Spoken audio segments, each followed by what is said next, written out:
Hey, English 11. This is Miss Arkelin, and I will be reading an excerpt of A Mystery of Heroism by Stephen Crane, which was originally published in 1896. Follow along on the text. The dark uniforms of the men were so coated with dust from the incessant wrestling of the two armies that the regiment almost seemed a part of the clay bank which shielded them from the shells. On the top of the hill, a battery was arguing in tremendous roars with some other guns, and to the eye of the infantry, the artillerymen, the guns, the caissons, the horses, were distinctly outlined upon the blue sky. When a piece was fired, a red streak as round as a log flashed low in the heavens like a monstrous bolt of lightning.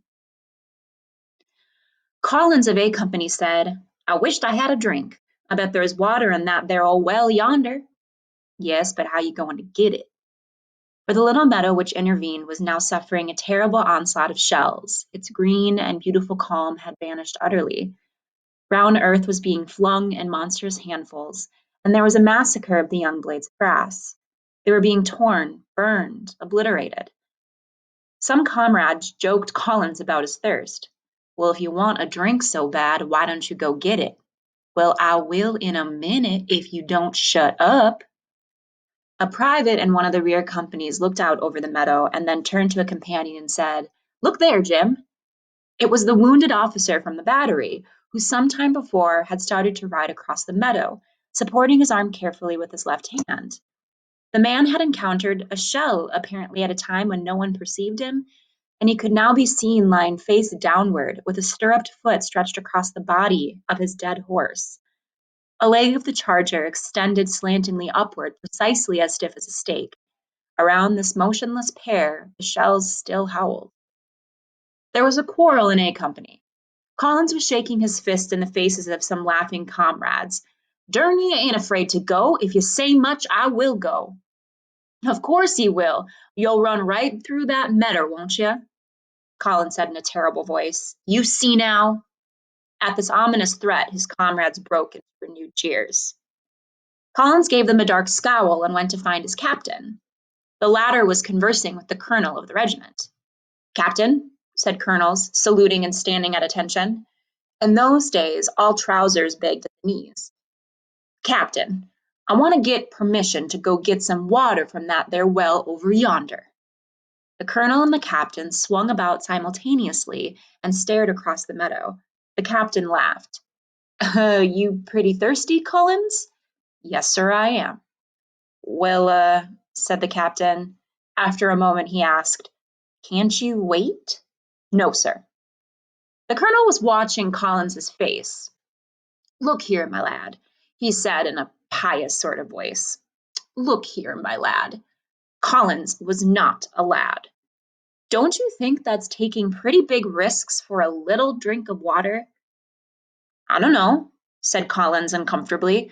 Some of the resentment towards his companions, which perhaps had forced him into this affair, was beginning to fade.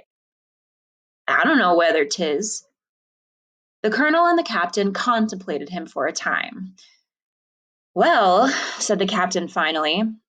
"Well," said the colonel, "if you want to go, go."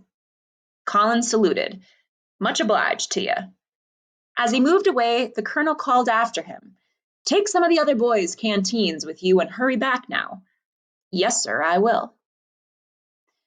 When Collins faced the meadow and walked away from the regiment, he was vaguely conscious that a chasm, the deep valley of all prides, was suddenly between him and his comrades. It was provisional, but the provision was that he return as a victor. He had blindly been led by quaint emotions and laid himself under an obligation to walk squarely up to the face of death. He wondered why he did not feel some keen agony of fear cutting his sense like a knife. He wondered at this because human expression had said loudly for centuries that men should feel afraid of certain things, and that all men who did not feel this fear were phenomena, heroes. He was then a hero. He suffered that disappointment which we all would have if we discovered that we ourselves were capable of those deeds which we admire most in history and legend. This, then, was a hero. After all, heroes were not much. No, it could not be true. He was not a hero. Heroes had no shames in their lives. And as for him, he remembered borrowing $15 from a friend and promising to pay it back the next day, and then avoiding that friend for 10 months. When at home, his mother had aroused him for the early labor of life on the farm.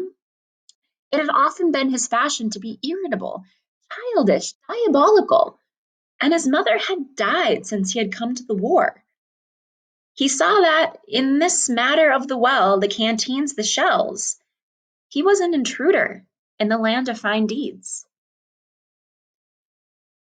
Collins suddenly felt that two demon fingers were pressed into his ears. He could see nothing but flying arrows, flaming red. He lurched for the shock of the explosion, but he made a mad rush for the house, which he viewed as a man submerged to the neck in a boiling surf might view the shore. In the air, little pieces of shell howled, and the earthquake explosions drove him insane with the menace of their roar. As he ran, the canteens knocked together with a rhythmical tinkling. When he came to the well, he flung himself face downward and peered into its darkness. There were furtive silver glinting some feet from the surface. He grabbed one of the canteens and, unfastening its cap, swung it down by the cord. The water flowed slowly in with an indolent gurgle. And now, as he lay with his face turned away, he was suddenly smitten with terror. It came upon his heart like the grasp of claws. All the power faded from his muscles. For an instant, he was no more than a dead man. He scrambled erect and glared and hesitated. On the ground near him lay the old well bucket with a length of rusty chain. He lowered it swiftly into the well. The bucket struck the water and then, turning lazily over, sank. When, with hand reaching over trembling hand, he hauled it out, it knocked often against the walls of the well and spilled some of its contents. In running with a filled bucket, a man can adopt but one kind of gait. So, through this terrible field over which screamed practical angels of death, Collins ran in the manner of a farmer chased out of a dairy by a bull. His face went staring white with anticipation of a blow that would whirl him around and down. He would fall as he had seen other men fall, the life knocked out of them so suddenly that their knees were no more quick to touch the ground than their heads. He saw the long blue line of the regiment, but his comrades were standing looking at him from the edge of an impossible star. He was aware of some deep wheel roots and hoof prints in the sod beneath his feet. The artillery officer, who had fallen in this meadow, had been making groans in the teeth of the tempest of sound. These futile cries, wrenched from him by his agony, were heard only by shells, bullets.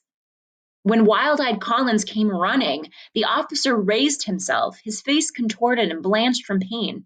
He was about to utter some great, beseeching cry, but suddenly his face straightened and he called, "Say, young man, give me a drink of water, will you?" "I can't!" he screamed, and in this reply was a full description of his quaking apprehension. His cap was gone and his hair was riotous. His clothes made it appear that he had been dragged over by the ground by the heels. He ran on. The officer's head sank down, and one elbow crooked, his foot in its brass-bound stirrup still stretched over the body of his horse, and the other leg was under the steed. But Collins turned. He came dashing back. His face had now turned gray, and his eyes was all terror. "Here it is! Here it is!" The officer was a man gone in drink, his arm bent like a twig. His head drooped as if his neck was of willow. He was sinking to the ground to lie face downward. Collins grabbed him by the shoulder. "Here it is! Here's your drink! Turn over, man, for God's sake!" With Collins hauling at his shoulder, the officer twisted his body and fell with his face turned toward the region where lived the unspeakable noises of the swirling missiles. There was the faintest shadow of a smile on his lips as he looked at Collins. He gave a sigh, a little primitive breath like that from a child. Collins tried to hold the bucket steadily, but his shaking hands caused the water to splash all over the face of the dying man. Then he jerked it away and ran on. The regiment gave him a welcoming roar. The grimed faces were wrinkled in laughter. His captain waved the bucket away. "Give it to the men."